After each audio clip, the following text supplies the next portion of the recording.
Trainee cop shot dead by criminals in Portmore. Hi again and welcome. This is Links 007 TV News Report, and we'll be right back with the full details to come. Welcome to Links 007 TV News Report, providing you with the best in local and international news updates.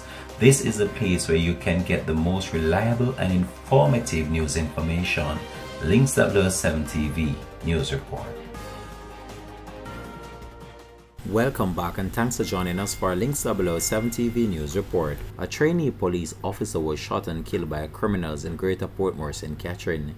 The deceased has been identified as Rushane Nelson, aged 32 years old, a police constable of a St. Catherine address. Reports are that on Friday, September the 20th at around 11:30 p.m., Nelson, a student constable, was sitting in a white Toyota Fielder motor vehicle awaiting his father to attend a party when a lone gunman on foot pounced on him and opened gunfire, hitting him in the upper part of his body. The gunman made good his escape on foot in the area. The now deceased was rushed to the Spanish Town Hospital where he was pronounced dead. No motive has yet been established for the fatal attack. The Portmore Criminal Investigation Branch is probing the matter. This has been Links 007 TV News Report. Thanks for watching.